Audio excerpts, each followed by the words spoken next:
Good evening. May I have your attention, please? Let me please call the meeting to order, the Ferndale City Council of Monday, October the 25th, 2010. Would you please stand for the Pledge of Allegiance? I pledge allegiance to the flag of the United States of America and to the republic for which it stands, one nation, under God, indivisible, with liberty and justice for all. Thank you. Madam Clerk, first item. Roll call, Your Honor. Councilmembers Baker? Here. Galloway? Here. Lennon? Here. Piana? Here. Mayor Covey? Here as well, thank you. Next item, Madam Clerk, is approval of the agenda. Any requests for changes or tweaks to the agenda tonight? If not, a motion to approve. I move to approve the agenda. Support. Motion made, seconded, Piana and Baker, to approve the agenda as presented. Madam Clerk? Councilmembers Baker? Yes. Galloway? Yes. Lennon? Yes. Piana? Yes. Mayor Covey? Yes, that is approved as well. Next item, Madam Clerk. We have a presentation by Michigan AIDS Coalition. Very good. Do I see, is Monica Mills in the audience yet? If you don't mind, Madam Clerk, let's go to item B and see if she gets here before that. Okay, moving along to presentation of retirement badges to auxiliary officers. There you go. Good evening, gentlemen.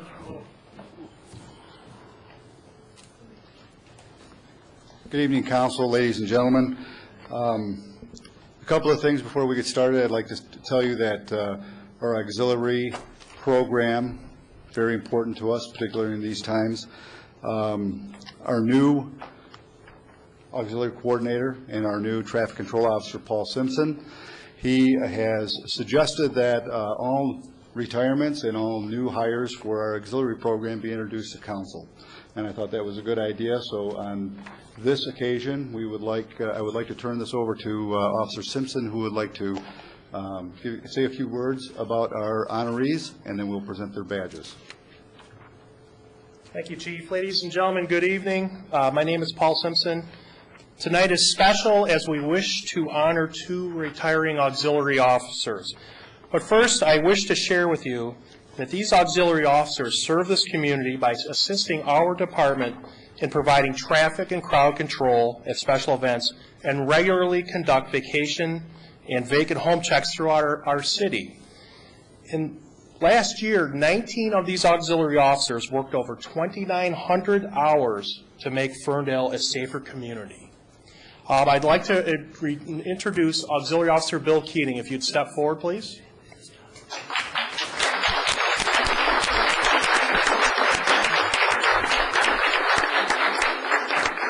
Ladies and gentlemen, Bill has served as an auxiliary officer for 10 years. He was awarded Auxiliary Officer of the Year in 2005. Bill is a former United States Marine MP, and last year Bill gave the city 237 hours of his time. Wow. Thank you, Bill. Thank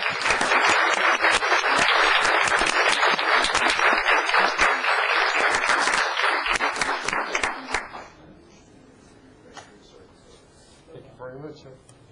Very proud. Thank you.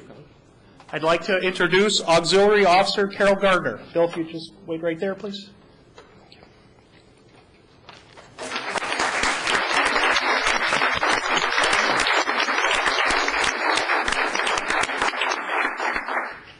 Ladies and gentlemen, Carol is retiring from the auxiliary program after 20 years of service.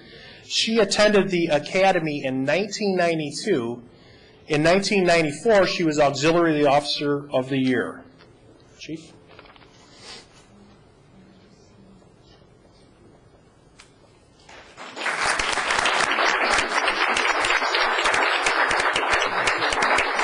Bill and Carol, thank you once again for your service. You will be missed, and we hope that you regularly keep in contact with all of us in the auxiliaries and in the department. Thank you.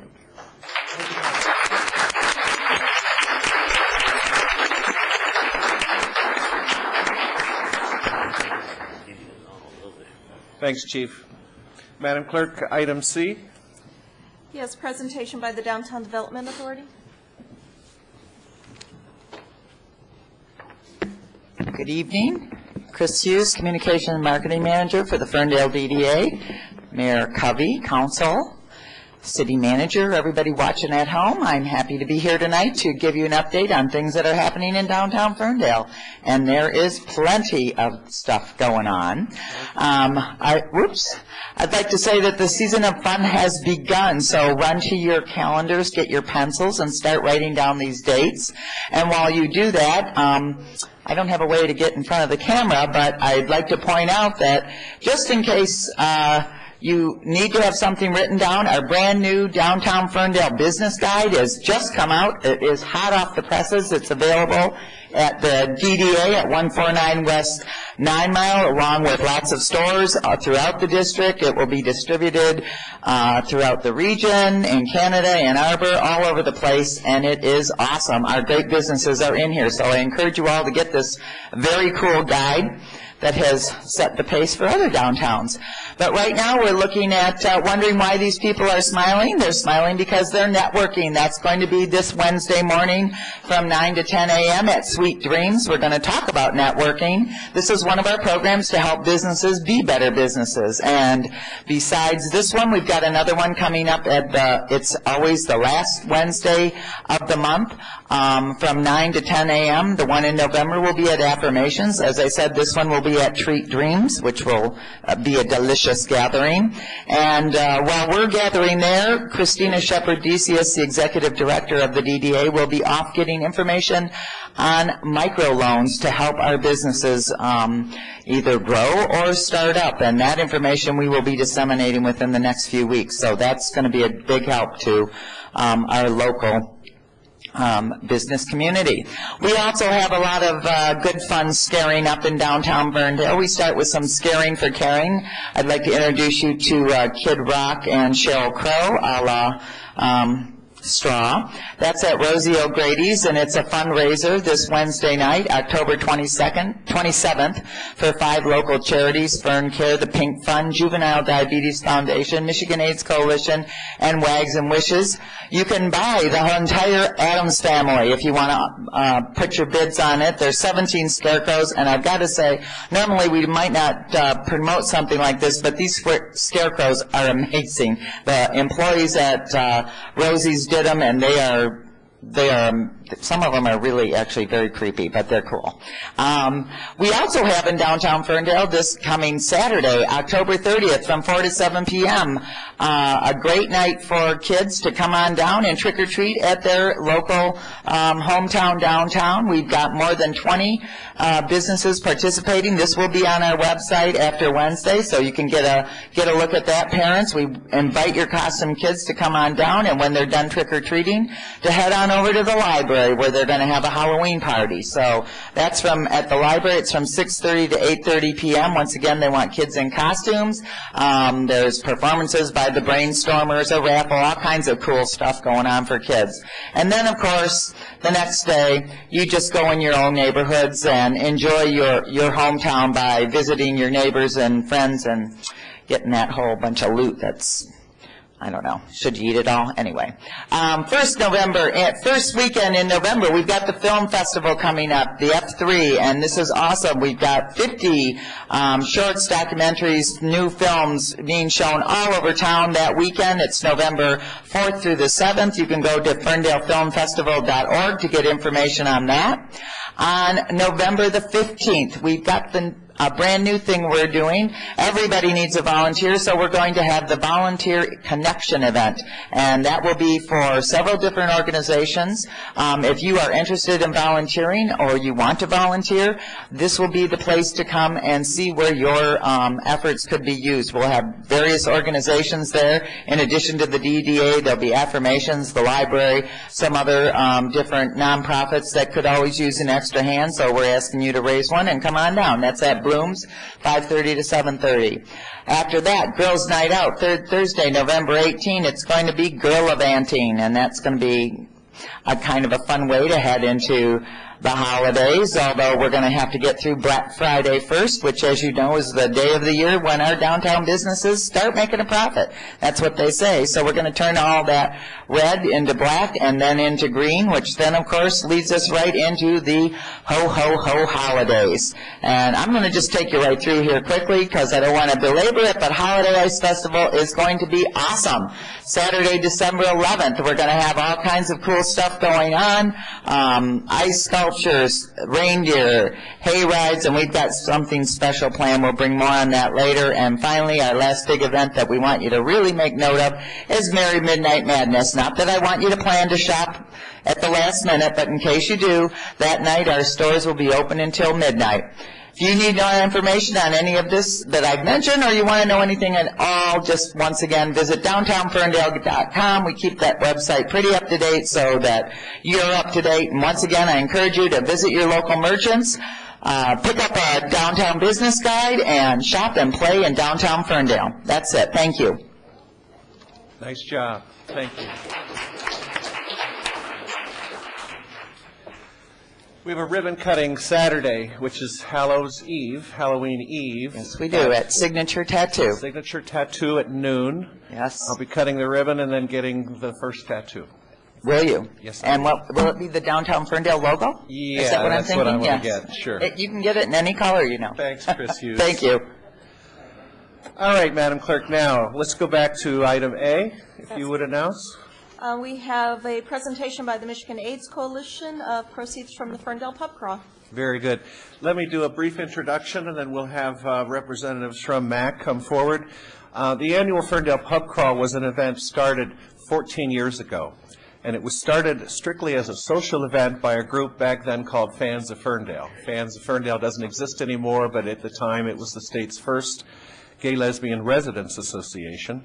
And we came up with the concept of a social event, which was a pub crawl, and we had about 35 people wander together as a group, and we went to the 6 bars and restaurants that at the time were in downtown Ferndale 14 years ago. Over the years, of course, it grew. It became a community-wide event and then a regional event. It then also became a fundraiser, and in the past 14 years has raised well in excess of $150,000 for charities. So tonight we're able to distribute some of those proceeds, again, as we always do. The pub crawl this year attracted in excess of 1,500 people. We had 22 venues. The sponsors include, and I might not get them in the right order, Labatt's Blue Light, Pernod Ricard, which I believe is Absolute, Svedka Vodka, Boogie Fever, Tri-County Beverage, House Bayou, the Post Bar, and Danny's. Those sponsors are largely responsible for a good chunk of the fundraising that the pub crawl is able to do each year. And it's been a safe event every year, largely because of the support of our auxiliary Ferndale Police. So at this time, if I could ask Monica Mills, representing the Michigan AIDS Coalition, to come forward.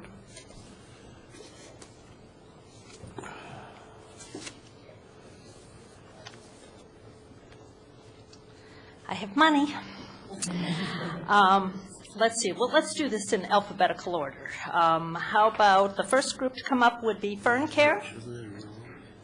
Oh, I forgot to share the total amounts. The pub crawl gross this year, $23,000. We had $2,000 in expenses, and so the 4 charities will be sharing in $21,000 tonight.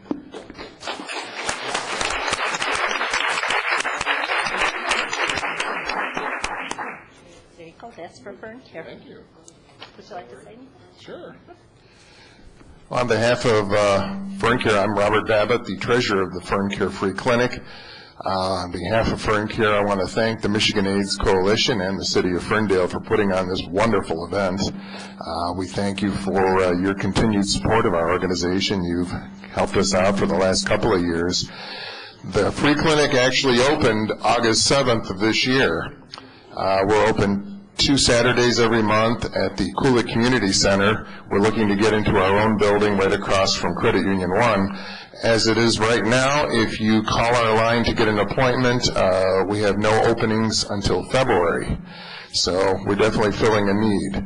So once again, I want to thank the Michigan AIDS Coalition and the City of Ferndale for putting this wonderful event on. Thank you.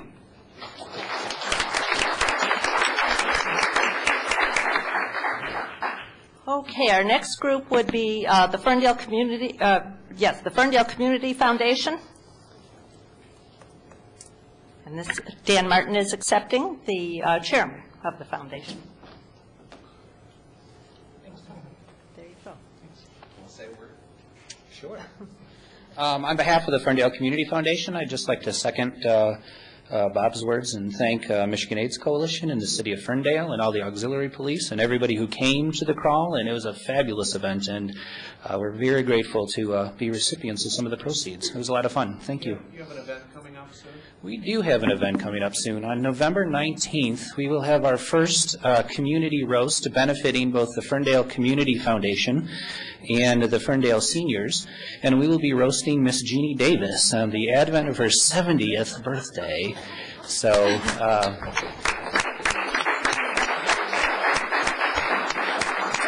tickets will be $25 and $15 for seniors, and it will be at the Elks Club starting at 6:30. So if anyone's interested in tickets, you can give me a call at 248-672-4067. Thanks.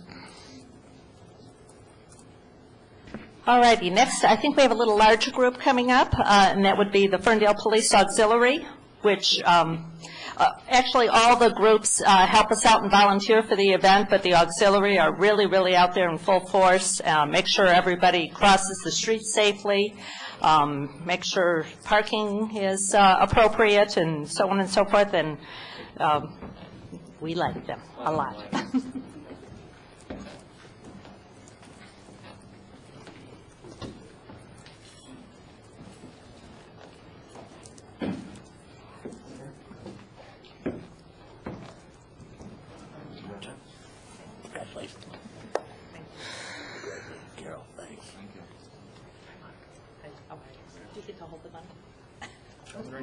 Okay.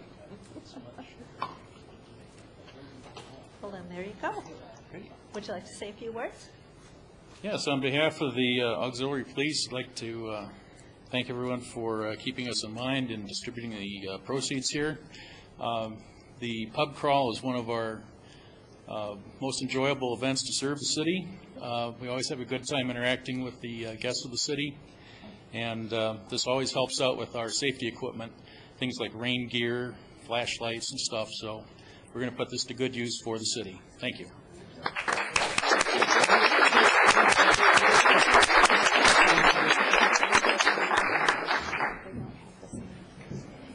They switch a station? Yeah, they can. They have to go in the car. Oh, yeah, because they just was so many megahertz it cost. Well, thank you again, and thanks to the Michigan AIDS Coalition. I no longer work for that agency, but they have been a strong, supportive part of our community. And again, thanks to the auxiliary for another safe year. And God willing, we'll keep putting this event on each year, and it'll still be fun and still raise money for good charities. Madam Clerk, what's next, please? We have a public hearing, Your Honor, on the sidewalk replacement program. Yes, we do. Mr. Bruner, would you be the one to introduce this item? No, I'd like to invite Mr. Fotiades to introduce this item. All right, Byron Fotiades, the Director of the Department of Public Works will come forward. I can share with you that tonight was the special hardship committee that meets each year that looks at folks who might ask for the special hardship program, which allows folks to have that sidewalk assessment spread over 3 years. And I can share with you that we had only one visitor, and he decided to go ahead and pay this year. So we won't be adding any hardship requests to this night's. Yeah, the first time in the history of the program. Your Honor, this is a public hearing to confirm special assessments of $91,016 spread out over 464 properties, and they were for replacement of sidewalk.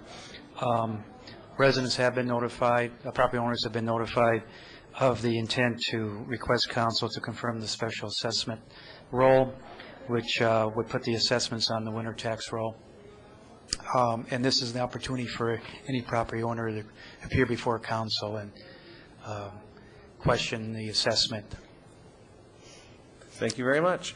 Unless there's other requests for information, we'll go ahead and open the public hearing then on the special assessment for the sidewalk of 2010.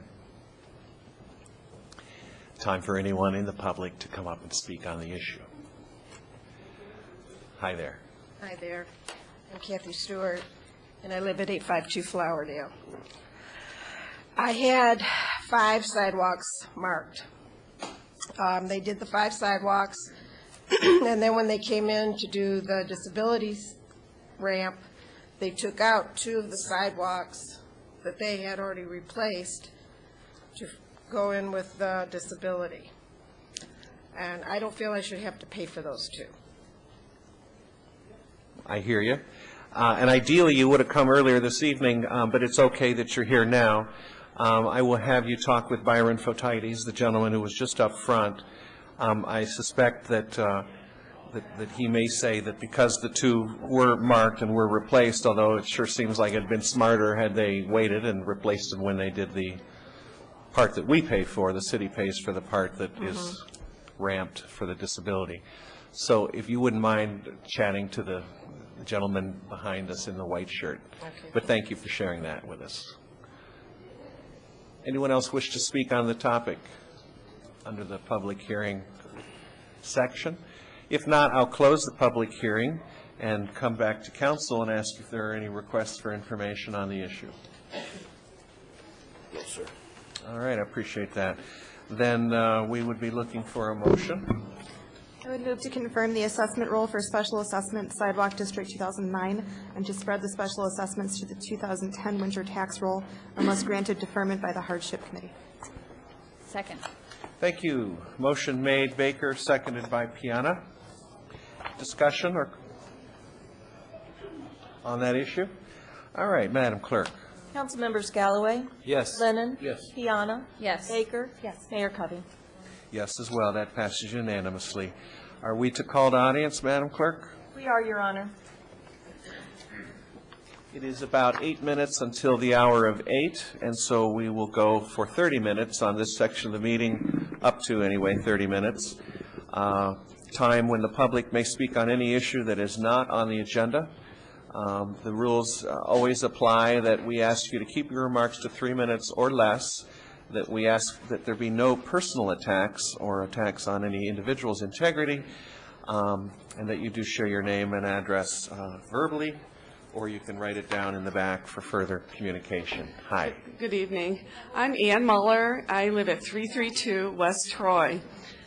And I have some concerns. When I attended the City Council meeting on Monday, September 27th, I was shocked at the way the meeting turned when the subject of a change of Ferndale noise ordinance came up.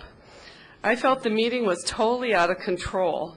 The noise ordinance was supposed to be discussed. Instead, Mr. Kramer, his employees and patrons took over the meeting, singing Mr. Kramer's praises. Of course, if he was your boss, you would sing his praises. Francine said she lives 5 houses from Rosie's, but the truth is she lives 7 houses from Allen on the south side of West Troy. Her neighbor, who is a bartender at Rosie's and lives in a duplex, said he lived 4 houses from Allen. Actually, he lived 6 houses from Allen. The young lady who lives in the apartment adjacent to Rosie's is a waitress at Rosie's. I live 3 houses from Allen on the north side of West Troy, and that makes a big difference from Francine. Rosie's speakers face the alley that runs behind my house, and the alley becomes a sound tunnel. Mr. Kramer went on a tangent about landscaping in Washington Township. What does that and Mr. Kramer's character have to do with the noise ordinance? I felt Mr. Kramer was a puppeteer, the crowd was his puppets doing his bidding, and most of his puppets do not live in Ferndale, so why should they have input concerning the noise ordinance? I want to remind you, when a special event is held, it is 1 weekend a year, but Rosie's is always here. I also want to point out, Only Rosie's and Club 9 owners and managers attended the meeting. We have many bars. There has been no complaints, so they must be doing it right and being good neighbors. I am tired of all the lies and misinformation circulating about a handful of citizens want to silence Ferndale and shut the downtown. We also want a vibrant downtown. All we ask is the noise turned down so we can enjoy and get a good night's rest in our homes. To us, our homes are our largest investment. Me and many of my neighbors have been making improvements and invested a lot of money in our homes. I think it is an insult when people say, if you do not like the noise, move. I have lived here 61 years. I love my neighbors. We help and look out for each other, and they are like family. I do not think we should have to use earplugs or take drugs to sleep. And I don't think you need to waste any money on a sound expert. All you please need to do is turn down the noise. And I also hope Mr. Kramer is giving his employees good health insurance. Exposed to loud noise will lead to hearing loss and then deafness. And Mr. Rosenfeld, a practicing cardiologist, declared on Fox News October 10th, it has been determined listening to exposed to loud levels of music can cause a heart attack. Thank you, Mrs. Mill. You are at the 3-minute mark. Thank you very kindly for your remarks. Okay. Hi, my name is Lena Kawchak. I live at 264 East Chesterfield. I'm here today to talk about my water bill. In the past 2 years, I've failed to receive my water bill in the mail at least 3 times. In addition, once I received half of my bill 2 days before it was due, and I received the other half in an envelope from the post office about a week after it was due. In order to avoid the mounting late fees and to avoid a shut-off, I enrolled in the automatic withdrawal. This month, again, I did not receive my water bill, and $441 was automatically withdrawn from my account. I live in a household with one other person. I teach people about water conservation as my career, so I can assure you we're not wasting water. I don't have a leak. We've checked our meter. But what I really take issue with and what I'm really frustrated about is the billing system. I went today to get a copy of my bill from the water department so that I could at least see what I was being charged for, and the woman there wouldn't give me a copy of my bill unless I paid $5. I'm sorry, but I was just charged $441 for a water bill that I never received. I'm not paying $5 for another copy. This isn't the first time I've been there to talk with her. She said that this is a problem of the post office and that I'm responsible and should know when my bill is due. Well, the post office, I found out today, gets lots of complaints about water bills from Ferndale residents. The woman I spoke with there, her job is says the water bills come in a big stack. She has to count all of them. That lots of times, they'll get pieces of water bills and not know who to give them to because only the address is on one side. She agreed she thinks that they need to be at least put in envelopes and have a normal billing system. Basically, I think our billing system is antiquated and it's not serving the people of Ferndale. For $5 for a bill, I should be able to get it put in an envelope and mailed to me. Maybe we need a more regular billing cycle, like monthly, so people can better monitor their water usage and anticipate those bills. I mean, I personally can't afford the $441, but there's no way I'm getting it back. And I'm frustrated that I can't even look at my bill without paying another $5. And I feel that I'm being treated as though it's my fault that it didn't come in the mail. And I think that the burden of our water billing system in Ferndale is on the people. But the people have very little control over the billing system. So, and I know I'm not alone. I've talked to a lot of other people about this. But I think that we need a change. And also, I'd really like a copy of my water bill. I appreciate that, Ms. Kawchak. Councilman Galloway mentioned, and we ought to share with you, that we actually are making some changes. Big changes coming in terms of being online. Scott? Yeah, you're able to get, once our system's up and running, you'll be able to get real-time data on water usage at your property, and you should be able to pay online? We're working on it. Working on it? Okay, so. Not soon enough for you, but soon, I think. That is a high bill, and I don't have an explanation for you. Mine was $138, one person living there, and I have a pond, so I don't know. And we know you're on the Ferndale Sustainability Committee, and your job is to conserve water. So a lot of cities do use a postcard system for billing for sewer and water. But we also know the post office loses items. I do have one question. Yes, ma'am. Do you have a new meter, a new water meter? Okay. One thing that we believe may be occurring, and it's unfortunate, but we believe that some of the older meters were actually under measuring the amount of water people were using. It doesn't do you much good. Doesn't make you happy. Byron says up to half. Up to half. But the key is still conserve, as you know. Yes, sir. Good evening, Mayor, council members. For those of you who don't know me, my name is Brian Frazier. I am the Vice President of the Ferndale Police Officers Association. Excuse me. I'm here tonight to thank everyone who attended our fundraiser this past Saturday. We were honored to pack luxury lanes with so many citizens and business owners who truly appreciate our service. It was great to see everybody come out and support our organization and also support the recently laid off police officers. I just want to take a minute and personally thank the following businesses and organizations for their ongoing support and generous donations.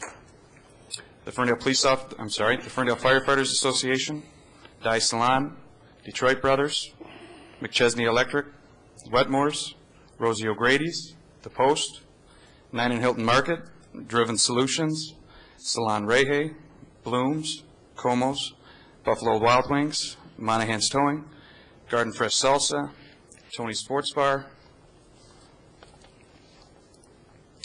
Get and Go Market, Dino's, Sam's Ferndale Grill, and the Woodward Avenue Brewery. Lastly, I'd like to thank Paul Stewart of Luxury Lanes. Without him and his generosity, none of this would have been possible.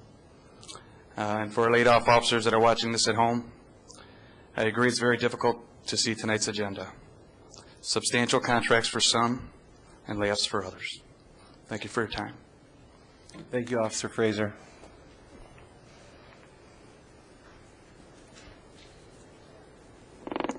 Hello, Mayor, Council. My name is Angie Potter. I am the Executive Director at Wags and Wishes Animal Rescue, which was recently taken over at the City Ferndale Shelter. First, I would like to thank the City of Ferndale, the Council, and the Mayor for giving us the opportunity to take that over and make a change in Ferndale. So thank you very much, and thank you, Ferndale, for backing us and supporting us when we needed it the most. Secondly, I'd like to just give you guys a little heads up on what we've been doing. We've rescued over 100 animals. We've adopted out more than 60 animals.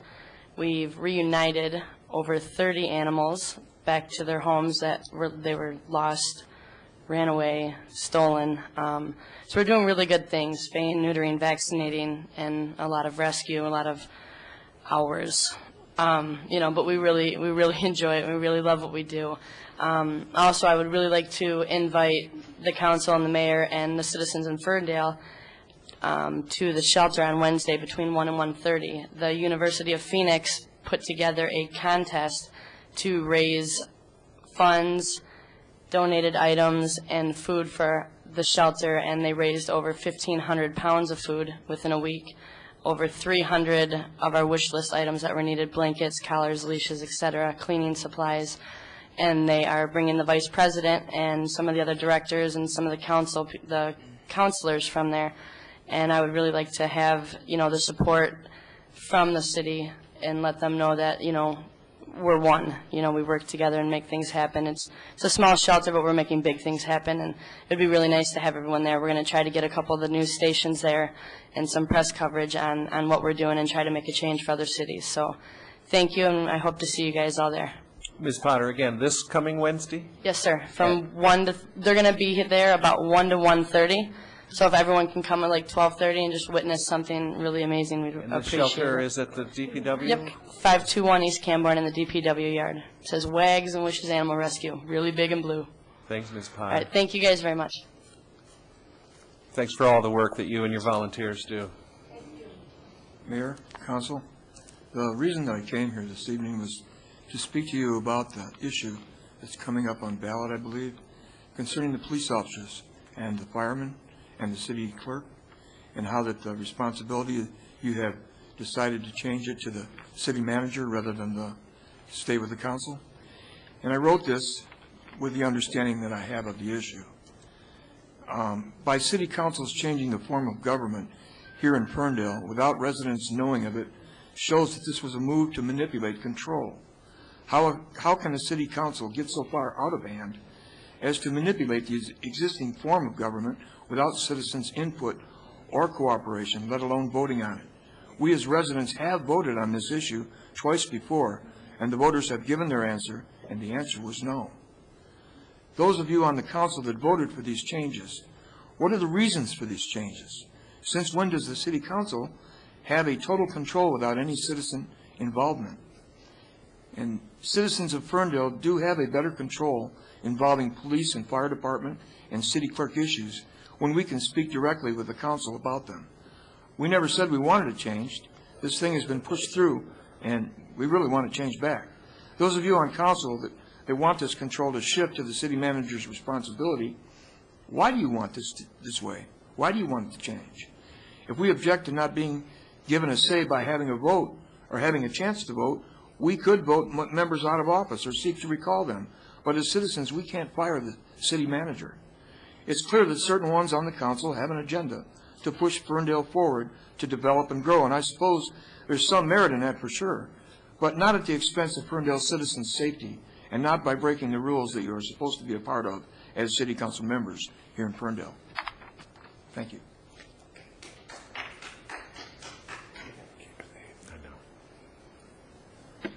Good evening. My name is Dan Martin. I'm at 1447 West Hazelhurst, and I'm here tonight also to speak about the charter proposal amendment, although I'm going to respectfully disagree with the previous speaker. I'm very much in favor of this amendment. This amendment makes sense for a number of reasons, and by taking it to the ballot next Tuesday, we are putting it in front of the voters of Ferndale to make a decision.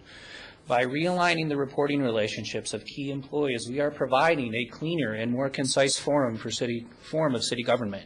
It will build efficiencies and reduce the opportunities for complications in operations, as well as save time and provide additional clarity in decision-making. So a week from Tuesday is the election. There's a lot of key issues there, and I encourage everybody to go vote. But specifically on this issue, I would encourage the voters of Ferndale to approve this and vote yes, and push this charter amendment through. Thank you very much. Thank you, Mr. Martin. I'm Jeannie Davis, 1531 Pinecrest. Before I make my announcements, I too am for the charter amendment. It's more efficient, it's streamlined. Anytime you make something more efficient, you're bound to save money, and it will ripple through the community. But I think it's a better way of government. I was on the original Charter Commission, and that was what we were for back then, I think in 2000. Anyways, I have a lot of announcements. Wednesday, that's this coming Wednesday, October 27th, the seniors are hosting I think it's the third annual Mayor's Town Hall meeting, and you can come at 11 a.m. to the Kulik Center. Admission is free to the senior meeting, and you can ask the mayor everything you always wanted to know, but I suppose we're afraid to ask. There's a lunch after for a nominal fee, but please come. We usually have a real full meeting, and everyone has a good time, and the mayor has a nice candid chat with us. Then that night, later that evening, from 5 to 7, the seniors have put together a cookbook, and we're doing a launch party, and you can come and sample the recipes in the cookbook. The fee is $10. It's at the Ferndale Library from 5 to 7. Children 10 and under are free, and if you, with your admission, you get a 30% discount on purchasing the cookbook. We've got, I think, 17 different dishes that we'll be serving that evening. So it should be really a nice evening. We'll have beverages and places for people to sit and talk. You can sit in the atrium. And on Thursday, October 28th, the seniors, all the seniors in Ferndale are invited to breakfast at the high school. That's at 10 a.m. You'll be back home by noon. They want to show the seniors different things about the high school. They want to present some programs. And it is free. Call the high school and register, or I think they have some extra spaces. Just show up. And Dan Martin forgot to mention that for the roast, the $25 fee includes your dinner. Yes. Thank you.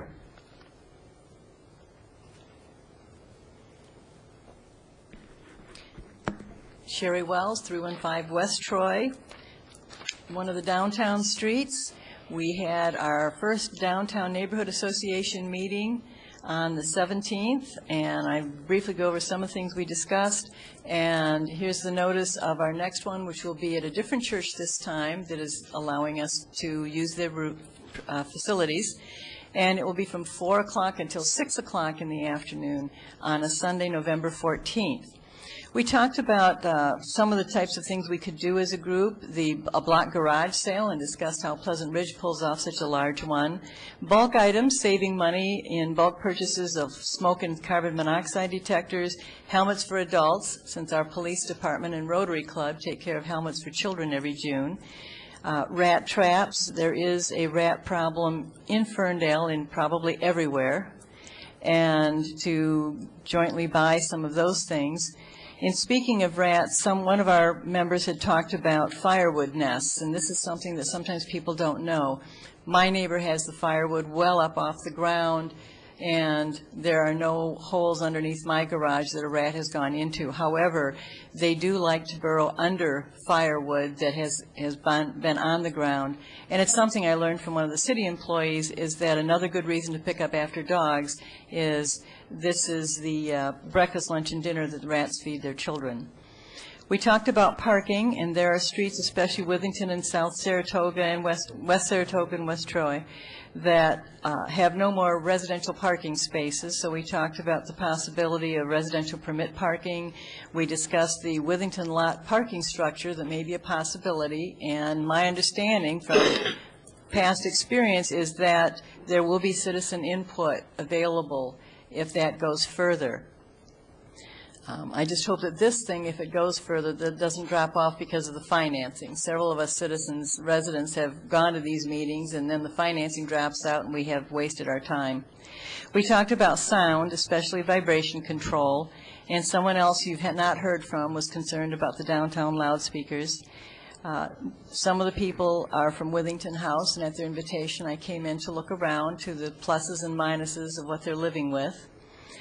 We had the volunteer forms for the DDA, and I think they're going to get at least 4 volunteers out of that meeting. And Cindy Wilcock represented the DDA at it and told us about the Fall Fun Festival, which was this past Saturday, the Ice Festival, and the theme is the Very Merry Melodies, with hayride, ice rink, and sculptures. We invite anyone who considers themselves downtown area residents, including whatever overpaid yuppies with children that we have not yet met, which is, I've met none of them in all my discussions with downtown neighborhood area people. Thank you. Right at 3 minutes, exactly. Yes, sir. Good evening, Council. Greg Pollica, Ferndale resident. It's been a while since I've been up here. There's been a lot of conversations, this isn't really why I came up here, but there's been a lot of conversations about sound, and for people who own a Droid or an iPhone, there's an application that you can download called Decibel, D-E-C-I-B-E-L, and it turns your cell phone into a sound level device. Now, I'm not validating the accuracy of this, but for example, in this room here, we've been as low as 63 and as high as 91. So it's a neat little tool. Again, not validating the accuracy, but it's something people may be interested in. The real reason I came up here is that I want to let everybody know that I support the charter amendment proposal to change the reporting structure to council. I believe the change will reduce complexity and create efficiencies within city management. Just as an example, probably 7 years ago, police department asked for about $10,000 in computer equipment, and council granted that request, and it was found out like a month later that the city actually had that equipment available that could have been transferred over to the police department. And that's one issue that if all city department heads reported to Mr. Bruner or the city manager, that type of wasteful spending wouldn't occur. So I encourage you to please vote yes on November 2nd for that proposal. Thank you. Thank you, Mr. Polika. Kay Watson. Through the chair and the rest of council, since everybody's saying whether they do and don't support the charter, I don't support the charter. People were very adamant about that before. But like all governments, they wait a while to see if the people forgot and do a rerun, and we still say no. What I'd like to bring to your attention that I want all of you to consider, since we do have serious money issues here, Mr. Bruner has said that we were going to have a $3.1 million deficit for the next 3 years. I'm reading about a garage we're wanting to build to put 80 apartments. It's supposed to bring in money, which is projected. Projections do not mean it's going to happen. Then, I think his name was Mr. Wolfson, the developer, hoped to capture $175,000 for our property taxes. That's interesting. We would like to capture it too. Everybody wants their hand in the till. We don't have it. Right now, we laid off our police officers, our firemen, because of deficit, and yet we continue to build. When are you going to figure out if we don't have it, we can't do it? Greed is consuming us, and you're a testimony to it. Thank you. Thanks, Ms. Watson. Thank you. Crystal Paxmeyer from the Ferndale 115 News. I wanted to take a moment and thank City Council and the residents who have been volunteering for the Financial Committee. I'm sad that the Ferndale 115 News has been the only local paper showing up to the majority of meetings, but I'm really glad to have the opportunity to see local government and citizen involvement in action. As the committee has been gathering various suggestions for how to solve the budget problems, Ferndale115.com has been interacting with our readers to compile a list of additional ideas and recommendations, all of which we've put together in an in-depth article about the whole process. We've also linked all of our previous stories that we've done over the past year and a half following the budget process from last year. I believe that being our community's only locally owned Ferndale-based online news site gives us a unique way to gather ideas and suggestions. And I'm proud to have this article printed out with me today to submit to Council and to the Financial Committee on Wednesday so that you can see the ideas that our readers have come up with who maybe haven't been able to attend the meetings. We are still gathering information, and interested residents can read the suggestions and send in their own ideas to Ferndale115.com. Thank you. And I've got the article. Thank you.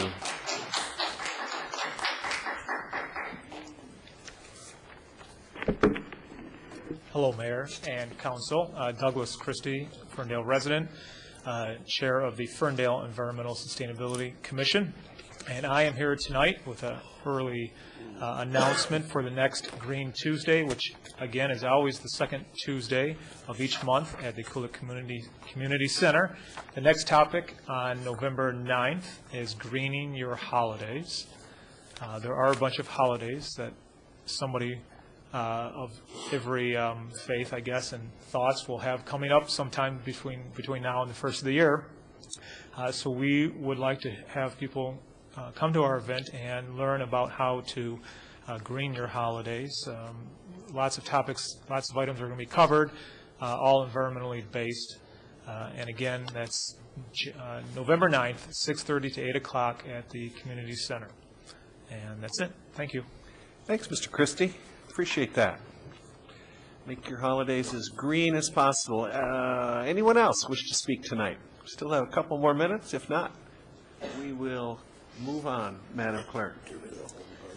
That brings us to the consent agenda, Your Honor. Item 1, approval of the minutes of the October 11th meeting. Item B, approval to adopt a resolution of condolence for former Ferndale Police Officer Robert Brinberger.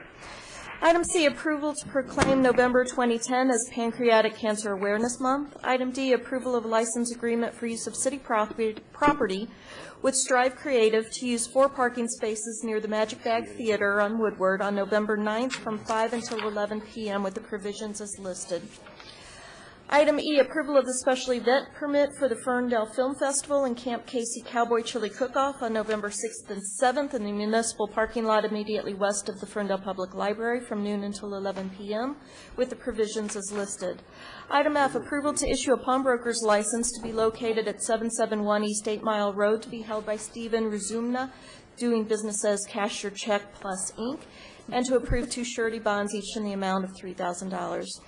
Item G, approval of the amended and restated master equity lease agreement with Enterprise Fleet Management, Inc., a Missouri corporation, and Enterprise FM Trust, a Delaware statutory trust, and the proposed maintenance agreement with Enterprise Fleet Management, and authorization for the mayor and clerk to execute said agreements.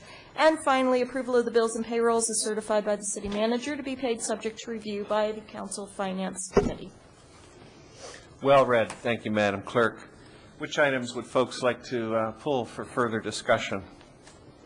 Your Honor, I would move that we approve the consent agenda in its entirety. So moved. Motion made, Second, whatever. seconded. Well done. Galloway, Ledden. Something like that. To approve and accept and adopt the entire consent agenda. Discussion, Madam Clerk? Council members Lennon? Yes. Piana? Yes. Baker? Yes. Galloway? Yes. Mayor Coving? Yes, that passes unanimously. Next item, Madam Clerk. Regular agenda item A, consideration to adopt complete streets ordinance. Thank you. Who is going to introduce this item for us tonight? That would be me. Super. Councilwoman Piana, floor is yours. I have a presentation tonight to accompany the information that was put in the council packet regarding complete streets. Tonight, council is considering whether to approve or deny the complete streets ordinance, which I have been working on with community leaders and departments and organizations to tailor the ordinance to be specific to our needs. First, though, I wanted to go over what complete streets is and why this is important to Ferndale, so that residents who haven't been able to come to any of the presentations or see some of the complete streets things going on Facebook and things like that, that they have an opportunity to learn what it is and how it can benefit our community. So if you will indulge me for 10 minutes or so, I will be quick as I can be. So what are complete streets? Complete streets are designed or redesigned, in much of our case, in Michigan. Oops. There you go. Thank you. I'm looking at my computer, and the magic wand behind the wall here is advancing the slides. So complete streets are streets designed or redesigned to provide safe access for all users. And all users are defined as motorists, transit users, pedestrians, cyclists, people with mobility devices, and seniors and children. So basically, everyone. And Complete Streets is now a national coalition and a movement, and a statewide coalition as well. So, why are Complete Streets important? Because they build livable communities, and the way that we have built a lot of our communities are very auto-dependent, and we have sort of forgotten about the safety of bicyclists and pedestrians. So livable communities, what this whole initiative is about sparking economic revitalization, promote healthy lifestyles, getting people to walk short distances to do their daily activities, like going to get a gallon of milk. It's about increasing safety for children, again, older adults and people with disabilities. To create a connected transportation network, and I think this is where we're seeing a lot of policy changes in Michigan about how do we better connect all of our modes of transportation, not just for cars, but also for transit, buses, and bicycles. It's also about reducing air and water pollution and addressing climate change and reducing oil dependence. So it's really about how we design our communities. And what makes a complete streets? Well, there really isn't an exact prescription. Each community designs and plans for what is best for their streets, whether they're neighborhood streets or major corridors like Woodward.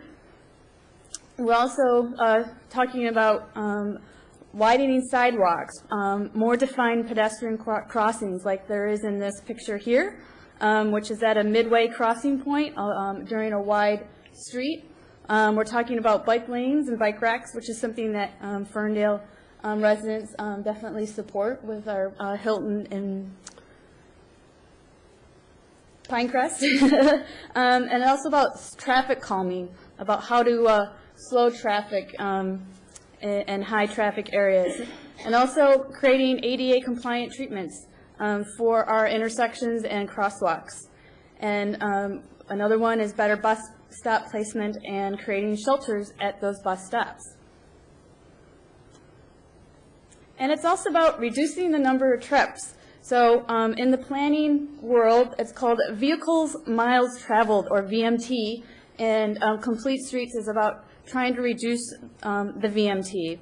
And the statistics are, for me, alarming, that 50% of all trips in urban areas are 3 miles or less, and 28% of all trips in the metro areas are 1 mile or less. So easy to walk or bike or take a bus, and if we had a train that was accessible, that would be available to us too.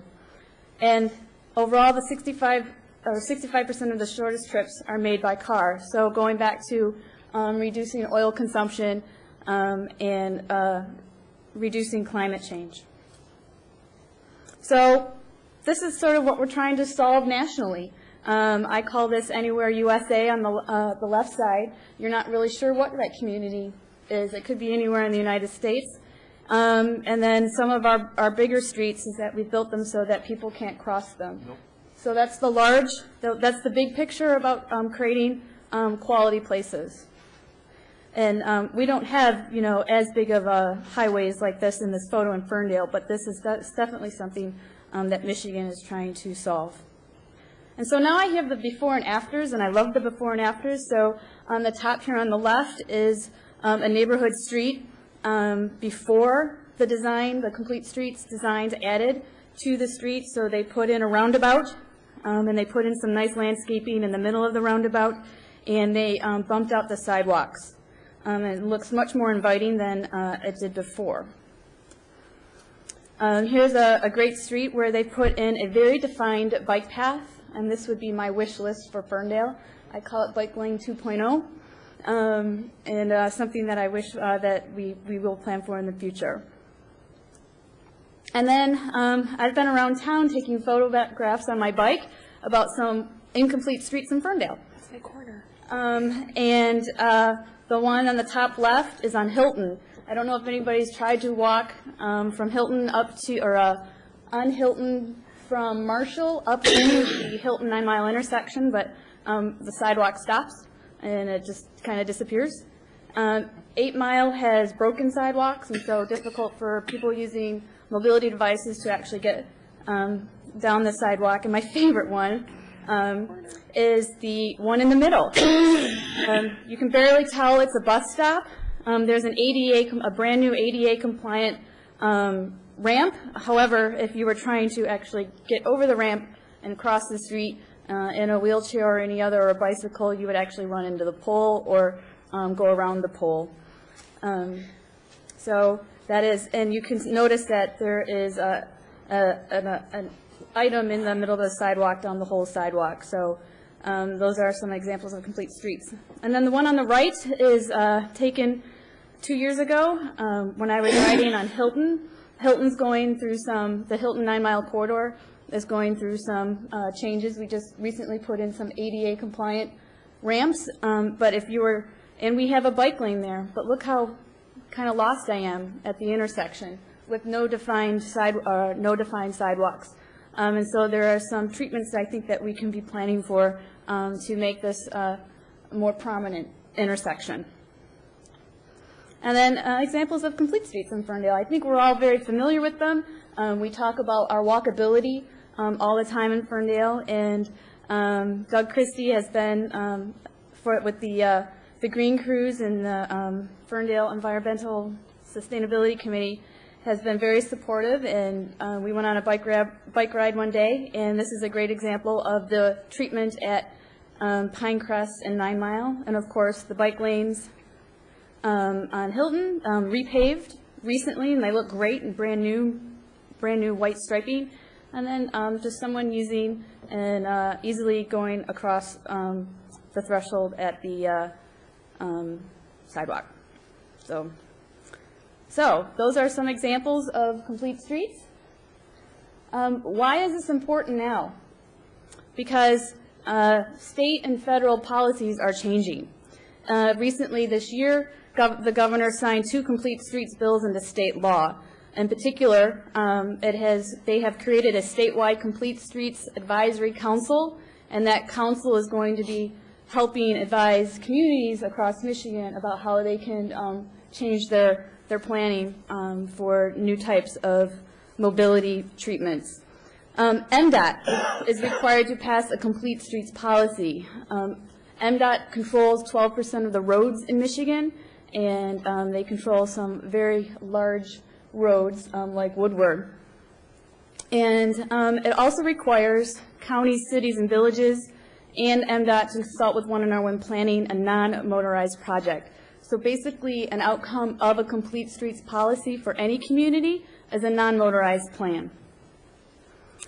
And just recently, a couple of weeks ago, the state legislators passed a bill, or passed transportation funding that gives preference to communities that have complete streets policies. Not only did they do it at the state level, but they've also done it at the federal level.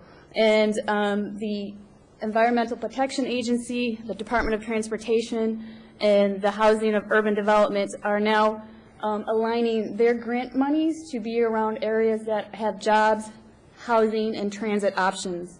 And so we in Ferndale fit that model. And then, of course, the Michigan Municipal League and SEMCOG support these policies as well. MML has it through their 21st Centuries program, and SEMCOG just recently through the HUD Sustainability Communities grant received $3 million as part of a regional visioning planning process, including complete streets. So there's definitely a push, and now is the time for Ferndale. So we have elements of complete streets already. Ferndale is not starting from scratch. We have definitely put policies in place that get us towards having a complete streets ordinance. The Ferndale Downtown Development Plan has emphasizes walkability and bicycling. They're going through wayfinding right now, and they're also pursuing transit-oriented design, which is planning for economic development around transit stops and nodes where people actually come and gather. The Parks and Rec just recently passed a master plan, a Parks and Rec master plan update, where they have stated they want to have a non-motorized plan and would like to lead that on behalf of the city. And of course, our master plan adopted in 2008 states goals for mass transit, non-motorized plan, and transit-oriented design. So all 3 of these plans have the same sort of elements to them, but now we need to bring this together, and the ordinance allows us to bring all of our planning efforts in these different agencies to focus on one goal. So the next steps is to prepare a non-motorized plan, and most cities are struggling right now and don't have a lot of funding to do a non-motorized plan, so we'll definitely need to work together to go after grant funding in order to do that. And I also know that cities that go after grant funding, if you can partner with another community on doing that, you are also graded higher priority for a grant award. Again, working with neighboring communities and road commissions to build better connections, planning for the TOD on Woodward, and then more importantly is better coordination with internal city departments and the Planning Commission, and determining what our infrastructure project needs are and planning for them accordingly. So, Michigan communities with complete streets. There is a small handful of cities right now that have passed complete streets policies. There's only a couple that have passed an ordinance. Most have passed a resolution. And the reason I am asking council to do an ordinance is that it's more enforceable than a resolution. And I think our resolutions on record over the past couple of years with mass transit, and what is that? Bicycles. Oh, and bicycling and bike lanes, that we are right for an ordinance. And these are all the organizations that support Complete Streets. And as I wrap up this presentation, I did want to give thank you to a couple of people. First off is Luke Forrest, our Vice Chair Planning Commissioner, helped me craft the ordinance, which is rooted in the City of Lansing's Complete Streets Ordinance, which is one of the first ordinances in Michigan. And I'd also like to thank the Michigan Complete Streets Coalition, Councilman Steve Baker in Berkeley. We have worked closely on sharing information, and I definitely couldn't have gotten this far without his support and feedback. And I've also connected with Councilman member Andrew, oh boy, I think it's Much in the city of Novi. So definitely collaborating and working with other communities to bring the best policy to Ferndale. So that is the presentation. Thank you for indulging me. And now I just wanted to go over the actual ordinance itself, if I can find it in my packet.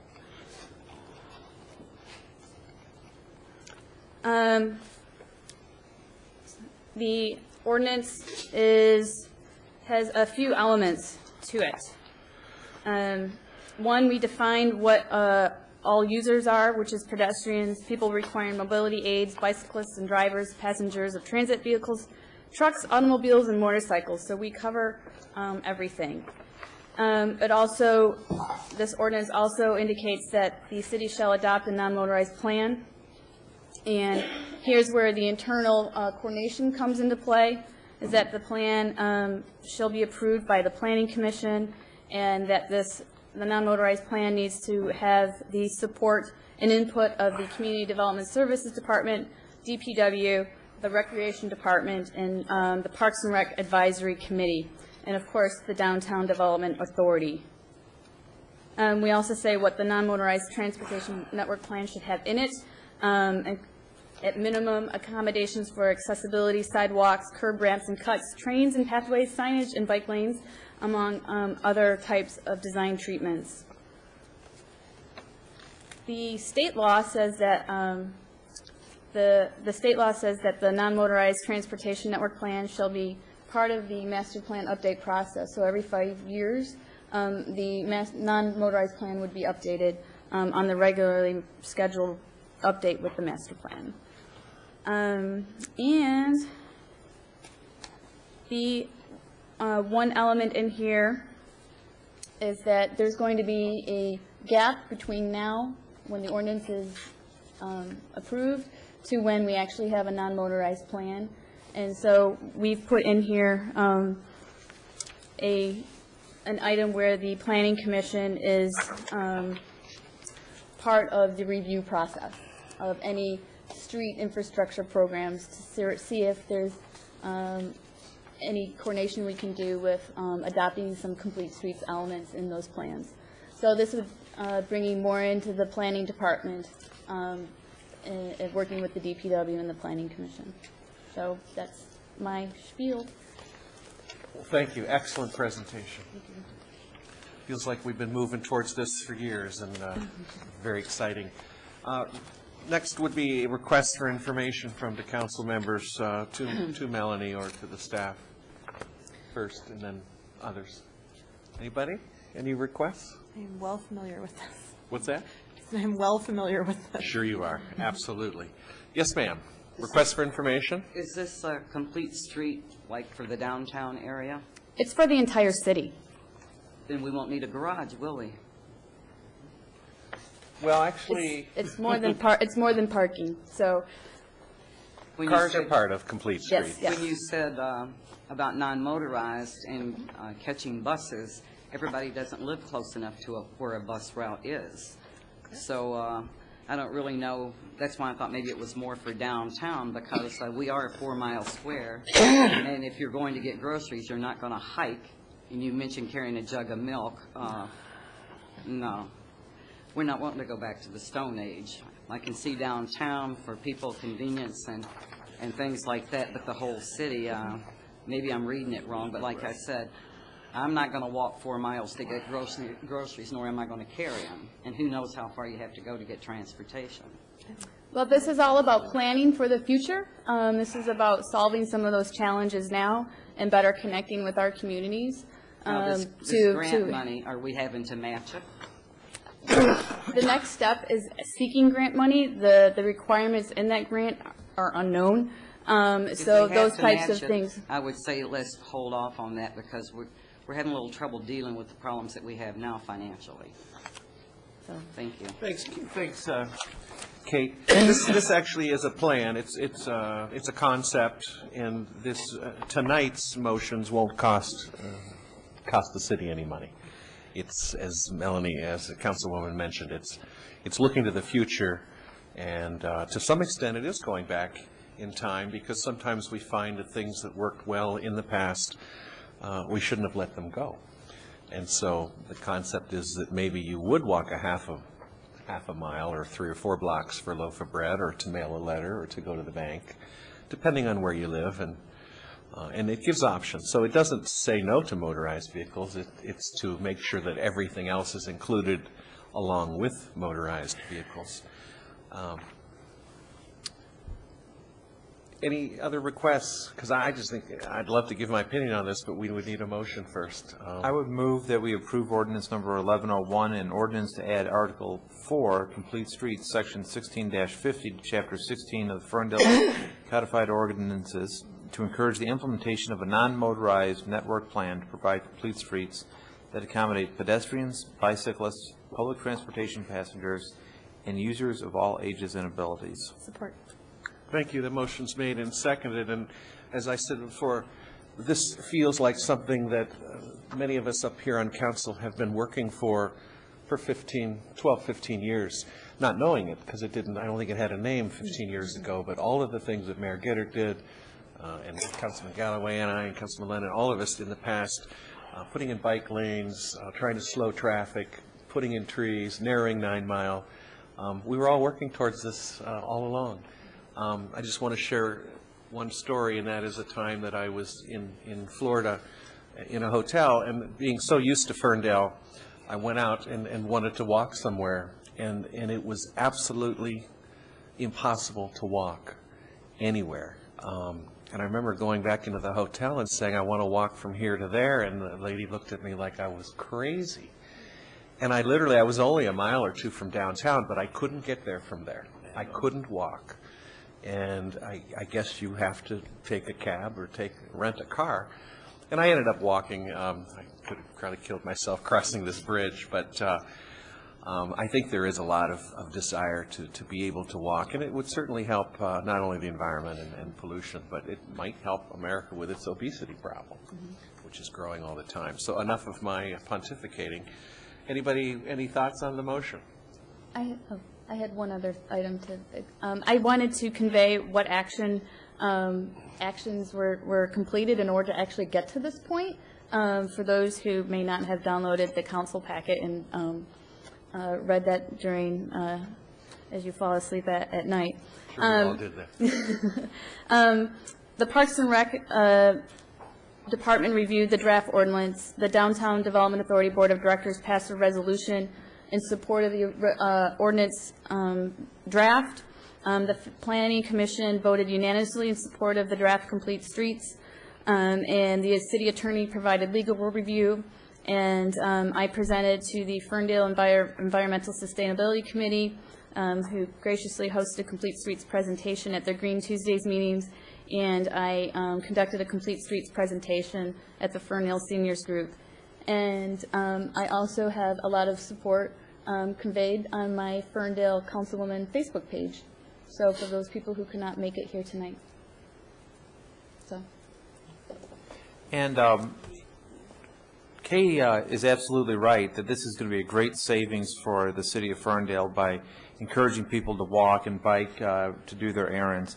And hopefully it will obviate the need to build a parking structure at the cost of millions of dollars. One of the things that we did last year, over the last couple of years, is support the installation of bike racks throughout the city to ease the parking problem. And while, it's marginal impact, I think it's helped some, and certainly, one more way to get downtown, and as the mayor said, address a number of problems with the need for exercise, addressing drunk driving concerns perhaps for people who go to clubs, and alleviate parking concerns and costs. So I think it's a great job, and I'm glad folks in the community recognize that. Thanks. Yes. There are some internal City of Ferndale changes that this will trigger that I'm particularly excited about, because I feel like we've all been struggling with bits and pieces of this and not quite sure exactly how to implement the things that we want to see, and the Complete Streets Ordinance really brings that together. I thank you for finding this tool, Melanie. But the tool that we're about to adopt will really, stronger than encourage, it will require that our planning department, our DPW, our police department, really everyone who deals with traffic and with streets and with safety, work together as we plan our street repaving projects. Not that they don't obviously already speak with each other, but questions have been occasionally asked about parking master plans, or why parking is allowed in one place and isn't allowed in another, or why we have bike lanes on one street and not another, and there haven't always been good answers for why things are done in some places and not in others. So this will really encourage our city departments to work together in order to come up with a coordinated and cohesive plan for redoing our streets in Ferndale. And it's a living document, and these changes will take place over time, not costing us any money right now, but as we make changes, these will be incorporated.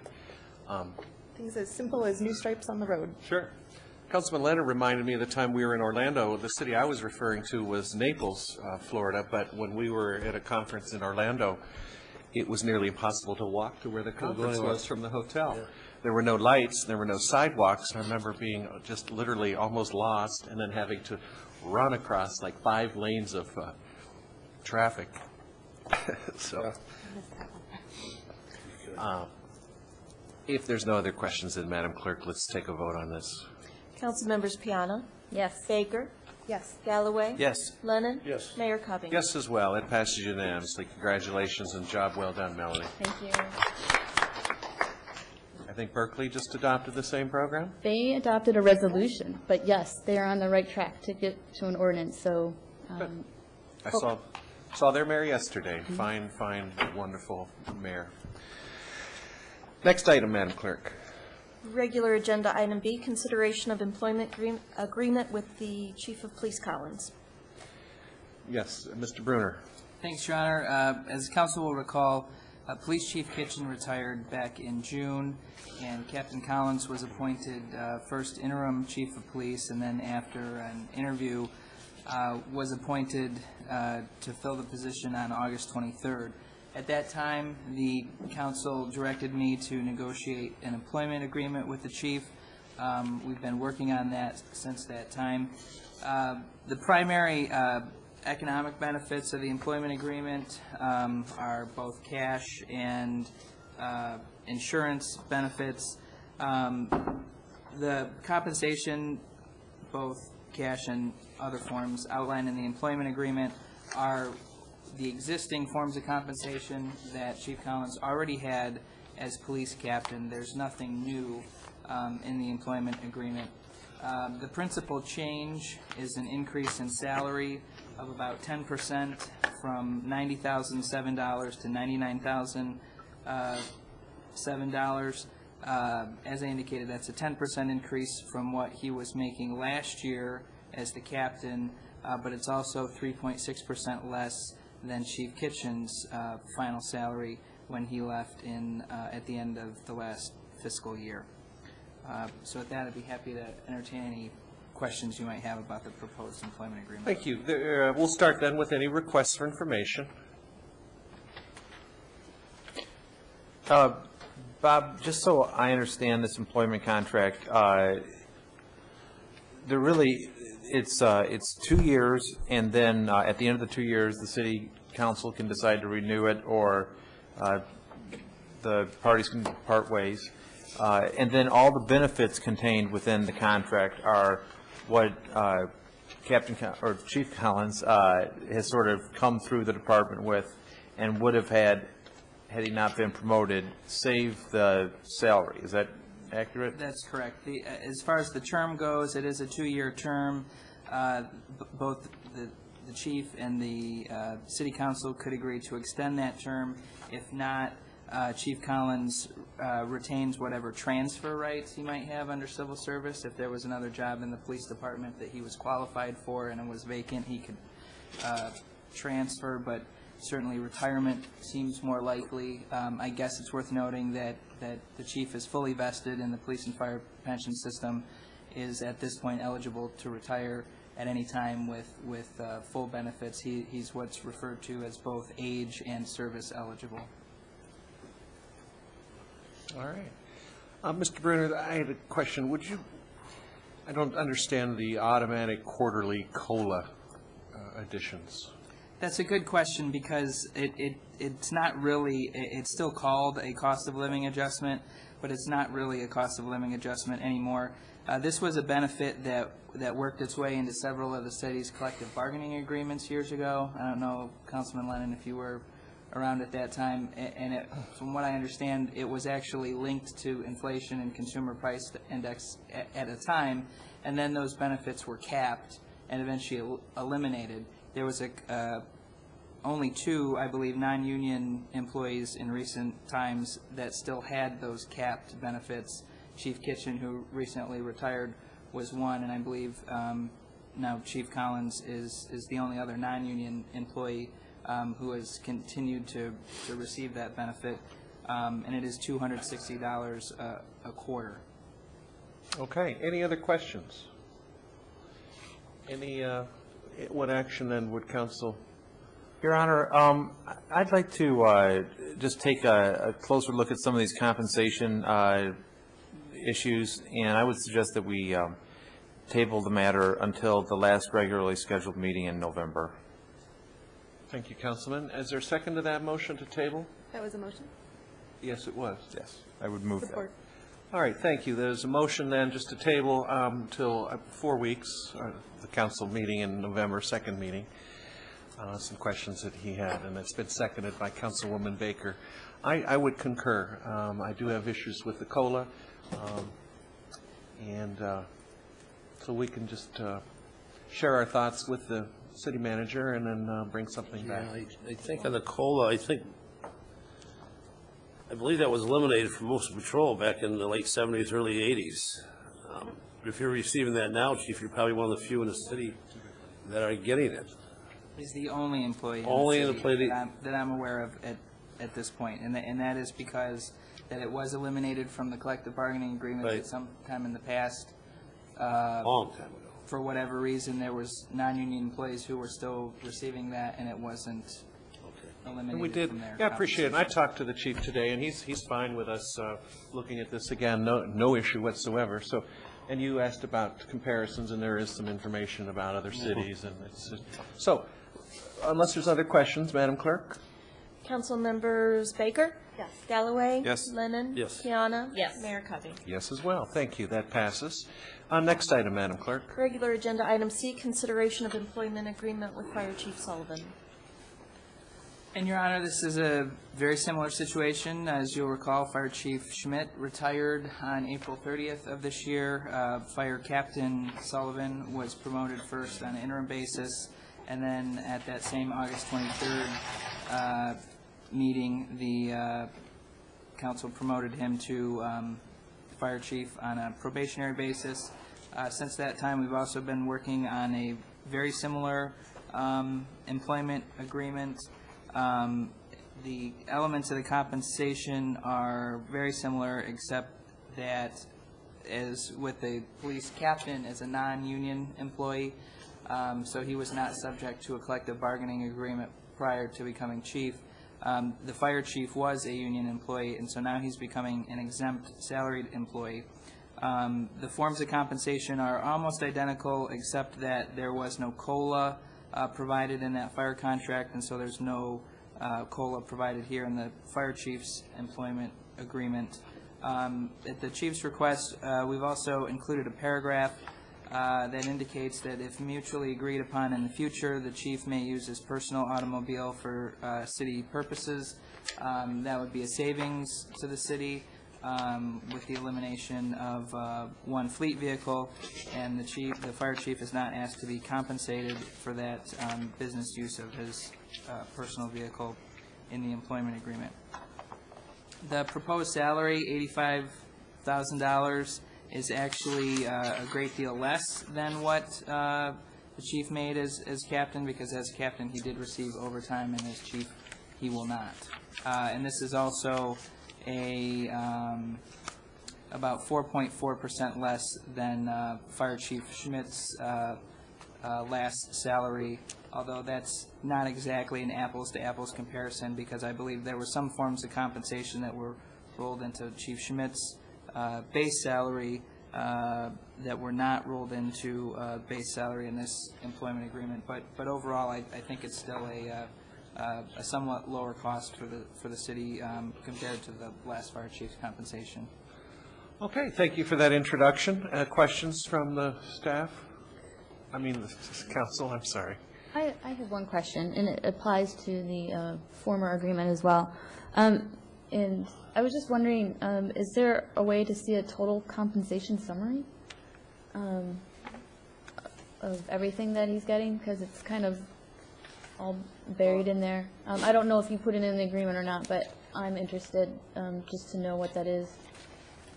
It depends on if you just want to tally up the forms of compensation in Section 3, or if you also want to know what the cost of the insurance in Section 5 is. The costs in Section 3 are easy enough to add up. In Section 5, because the city is self-insured for health insurance, we can provide an illustrative rate of what Blue Cross would charge the city for a comparable health care plan, but we don't pay rates to Blue Cross. We pay the actual claims, so it wouldn't be an actual number. It would be an estimated cost. That would be helpful. Well,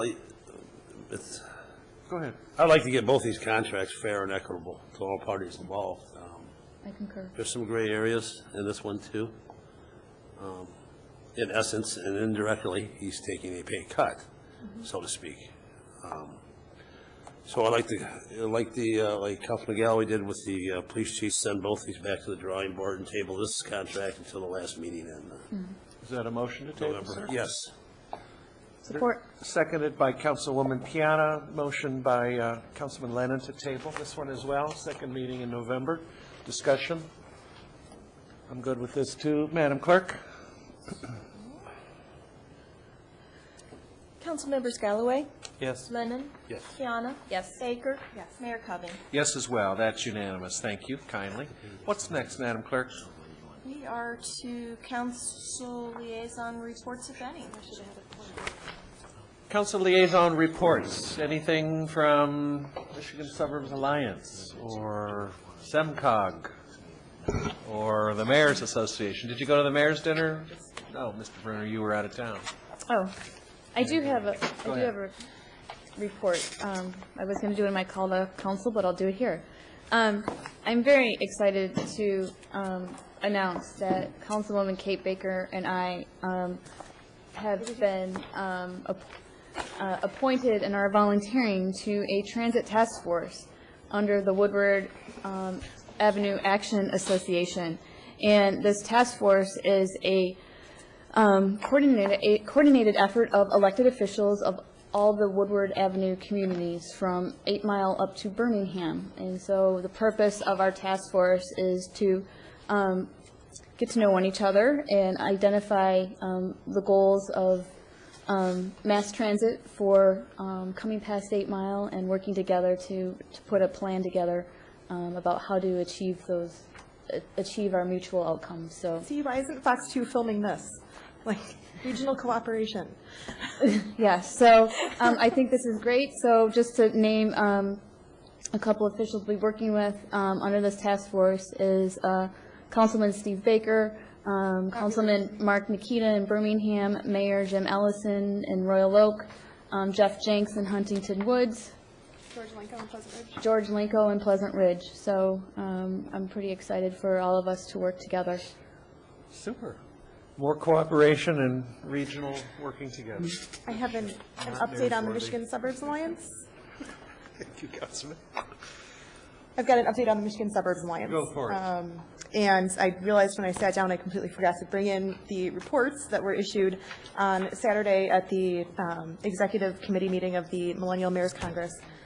The Millennial Mayors Congress, which is a subgroup of the Michigan Suburbs Alliance, which works to sort of link young people with elected officials to work toward implementing some of the policies that are of particular import to people under 35, although they are important and beneficial to all of us, put out a survey that was certainly not scientific, but bore out some very interesting results about the demographic age group of people under 35 and their interests and their level of civic engagement, which is very, very high.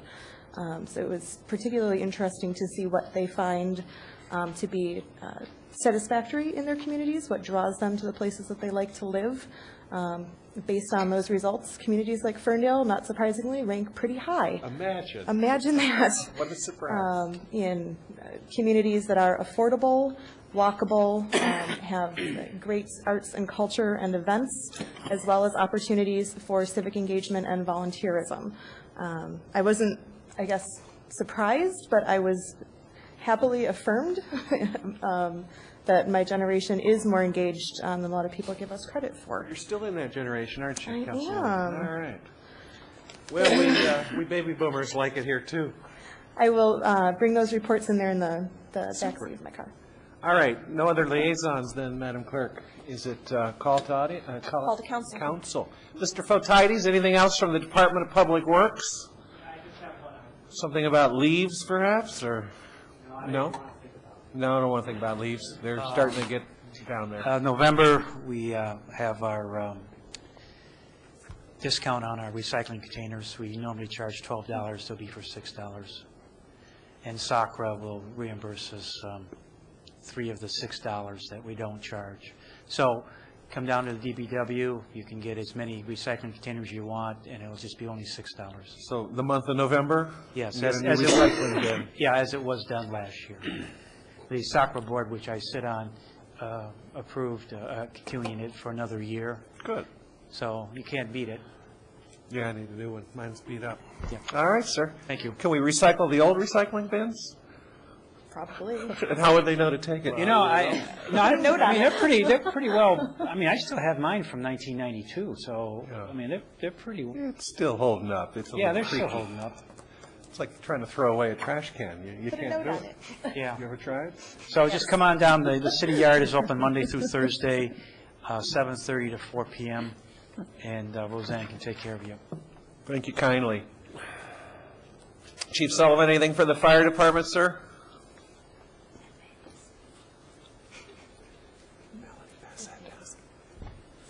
You got to tell us what this retirement was yesterday. Yeah, I called and got the word. I apologize for Saturday, that. I dropped the ball on that one. We had a change up of our venue and who was coming to the retirement party as honorees. And by the time they got it done, I was heading off for South Bend. I kind of forgot to drop an email to all you.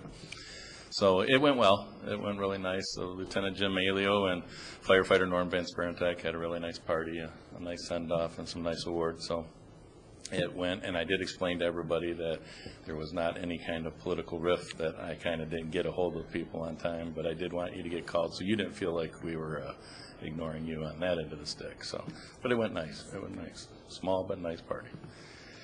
I just wanted to bring up, I've been looking at some things emergency operation-wise, and I'm not sure where council is, if any of you have ever done any EOC-type training or any of the FEMA online and the NIMS categories and that, but where our plans might be in the future, and not bringing it up to plan it now, but just as a food for thought, where we would set up an emergency operations center. Particularly right now, there's storm warnings out for high winds until 10:10 tonight, and we're supposed to get hit pretty good tomorrow with some pretty severe weather. So just where we might set up emergency communications and generated building, and so everyone can be aware of what's going on and as part of the whole incident command structure. I did attend the University of Notre Dame where they hosted a hazard zone seminar, which is Alan Brunacini and his sons retired out of Phoenix Fire. The idea is to start certifying people much like EMS. You have to have a license in EMS, and then you have to have continuing education credits to keep those licenses up. And why do people in emergency management and fire command not have requirements? And the federal people, if you're becoming part of incident management teams and that, are requiring a book to stamp off what skills you have, what classes you've been to.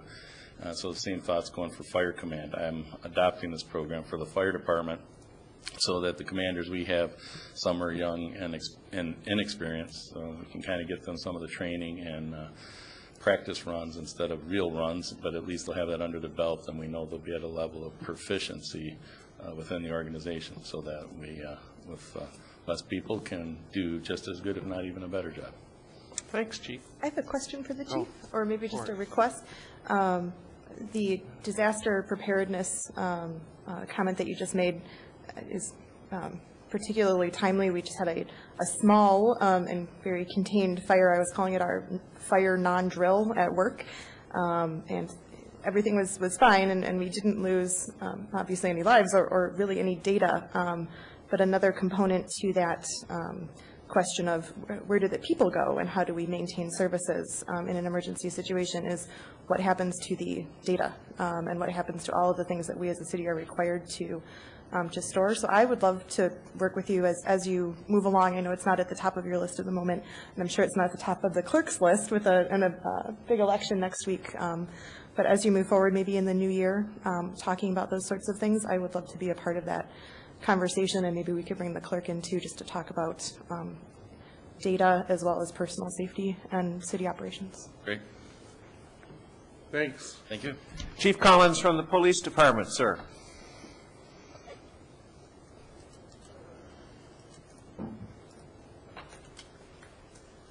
Good evening, Your Honor. Just very quickly, this weekend, as we all know, is All Hallows Eve on Sunday, and the Saturday preceding that will be Devil's Night. We would like to remind our citizens to, on the Saturday night, is to please keep an eye out for any suspicious activity. Anything that you feel that you should call the police on, call the police on. We'll have our patrols out as well as the auxiliaries all over town looking for mischievous deeds. The next evening, we would like to also remind everybody there'll be a lot of kids out. Please drive accordingly. Please don't follow your children down the street in your car. Get out, walk with your kids, find a legal parking space. That's one of the biggest hazards that we have on Halloween, is that folks will come and they will follow their children in the car as they walk down the street. We will be enforcing that. We don't want to. We'd rather have everybody have a good time, but many times we find that people would rather just follow their kids. So also, if you're a driver, please keep an eye out for the little ones as they run across the street. It could be unpredictable. That's it. Thank you. Thanks, Chief. The Auxiliary Police Recognition Dinner, would you share on that too? November 5th, I believe, will be that. Is it the 6th? I'll have to check. Saturday after the election, I think. That is correct. So. And it will be at the, again, it will be at the Elks Club in Royal Oak, and we hope to see you all there. It'll be Officer Simpson's first emceeing attempt. So you have my RSVP, sir, and if I could say a word, I would be great that night, if you'll let me. That'd be wonderful. Thank you, sir. Thank you. All right. All right, Madam Clerk. Encourage everyone to vote November 2nd. Want to let everyone know it is not too late to get an absent voter ballot. If you cannot make it to the polls on the 2nd, expect to be out of town. And we will be open. The clerk's office will be open this Saturday from 9 until 2 for issuing absent voter ballots. Come on in and see us. Very good. If you don't vote, you don't count. Mr. Bruner. Nothing tonight, Your Honor. Nothing else? Anything exciting you learned at your city managers conference? Well, things are tough all over. Okay. But everyone seems to agree that they're a little tougher here in Michigan, unfortunately. All righty. Well, perhaps you can send us some notes about what you might have learned or anything new. City Attorney, sir, Mr. Chris. Nothing tonight, Your Honor. Nothing tonight. Councilwoman Piana, anything else from your side of the table there? Just that I was at the Hilton Fall Festival and had a great time, especially going through the haunted tent, and it was a great turnout, and I look forward to going again next year. It was a nice event. Mhm. A lot of kids. And good weather. Great weather. Beautiful weather. I got better, yeah. Councilman Galloway, what do you got? At the last council meeting, we were talking about a parking structure and perhaps apartment building development in the Withington lot. The DDA apparently did a lot of research on this and poured over all sorts of data over months, is what they told us. We requested that information, or I requested that information. The city manager provided me what he had, which wasn't a whole lot, but the DDA hasn't been so forthcoming, and so unless I missed it. Did we receive something Yes. today? Today. Okay, There you go. I didn't get it then. All right, I'll check that. Today to find out. That would be great. The couple of folks brought up the charter amendment today, and Citizens for a Fair Ferndale had a forum, which I was able to participate in. Fairferndale.org has some position papers in favor and against that charter amendment, and I understand that they're going to get a video of the whole thing up, a little bit long, but if you're really interested, there's an hour and a half of explanation, both pro and con, on that charter amendment. And a couple of us commented up here finally on Fox 2, trying to cover really what was an attempt to manufacture some discord and controversy here, and really failing to cover the more important things that we're talking about: cooperation, complete streets, and it just really shows what dire straits the mainstream media, I suppose, is in, that they have to try gimmicks like that in order to get people to turn into their otherwise sometimes dull news stories. But fortunately in Ferndale we have a wealth of news sources, the oldest being the Woodward Talk, I suppose. They used to be the new guy on the block, but Woodward Talk does a good job. Jeremy Selesky, I think, writes some nice in-depth stories. We've got the Ferndale 115, which does a lot of human interest stories and good ethical journalism. That's online, and coming up is apparently a new organization, thepatch.com. After the elections, that'll be around. So you get a real distorted view of what's going on in the world when you watch Fox News. You get lots of stories about kids getting killed, and Kevin would probably like that story, right? More in-depth stuff and important to the community is out there, so I encourage you guys to go to Woodward Talk paper, patch.com, when it comes up in the Ferndale 115. South Oakland Eccentric is sort of coming along, Yeah, every too. now and then I get one of those. Yeah, when you get one, it's a good paper as well. I thought the TV station was here to cover Melanie. I think that's what they were here to cover. They filmed her. Complete streets. But, yeah, we have to have a marijuana debate or angry citizens to get television coverage sometimes. Councilman Lennon, what about you? The Ferndale Film Festival. Yes. November 4th through the 7th. Venues include the Magic Bag, Ferndale Public Library, and Rosie's, and more. I went last year, and it was a nice event. Couldn't make every day. But Yeah, I think, is this the He second, knows, I think it's- second year? Second year for this, yeah. Yeah, I think this has potential to grow and become just like, we have music here, and we have crawls, and we have festivals, and now we're going to have video and movies. Dino wanted me to invite all of the council members, in particular, to the grand opening, the red carpet evening.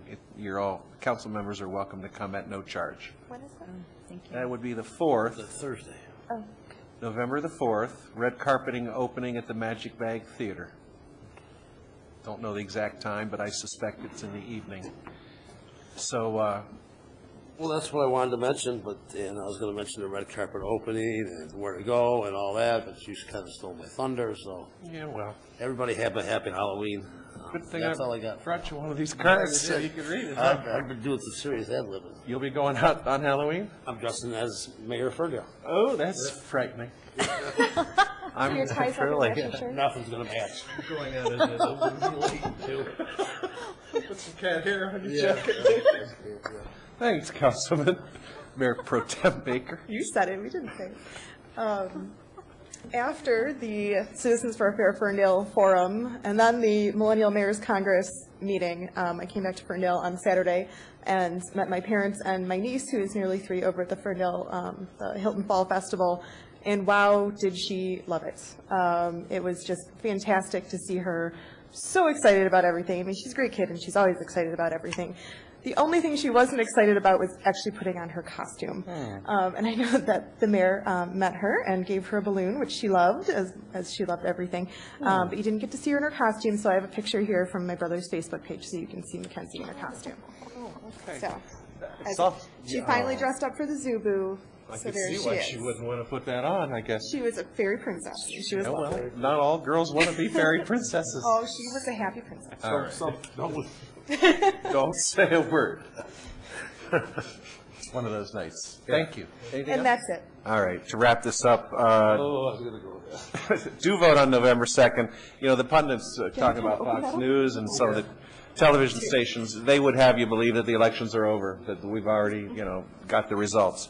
And it's all about turnout. So go and vote. Vote the entire ticket from the top, governor, all the way down to the charter amendments and such. Congratulations on doing a good job, Councilman, at your speaking at the library. I will have a campaign party that night at Dino's. The city is welcome to come. Friends, anyone's welcome to come at no charge. On election night, you can watch the returns at Dino's, have some food. That we'll be watching certainly the county commission numbers come in, but also governor and other representatives. Other things coming up on November 3rd, which is the day after the election, Judge Longo will be holding, I think it's the arraignments for the 9 or 10 defendants that were arrested in the sheriff's raid here in Ferndale, the clinical relief defendants. I bring it up because according to Facebook, there are hints that there might be protesters, which of course we can handle. There may be protesters, but that court arraignment stuff is happening at the Kulik Center, which I think is unique. I don't think the judge or the courts have ever moved such activities to another location because they needed more room. So, and I think the public will be allowed to attend that, but it's a limited number of folks because it's even the Kulik Center is only able to fit so many people.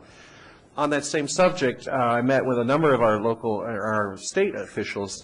The state of Michigan legislature is working on this. Our own representative, Ellen Kogan-Lipton, is working with a task force, and she's trying to bring together pharmacists, physicians, political types, law enforcement folks, and attorneys to try and start to figure out what we need to do and where we need to go in terms of the whole medical marijuana issue. With that, I just also want to remind people to be careful on Halloween weekend. It's fun for the kids and the adults, but do be very, very careful. Last thing I want to mention is, based on the election results, what I am asked a lot out there in the community every single day when I'm out in public is people say, what's going to happen if you win this election? You're not going to be the mayor anymore. So I'm going to ask that the city clerk put on the second meeting also in November, an item where we can explain the succession process so that the folks do understand, and of course we don't know what will happen with the elections, but I will then share my plans on what I intend to do. We can have the city attorney explain the succession process for all the people of Ferndale in advance of the elections in 2011, when council members and mayor would be up for re-election. So at least that will be able to answer people's questions on that issue. And with nothing else, again, happy Halloween. I really didn't mean to open you up for a pretty princess joke.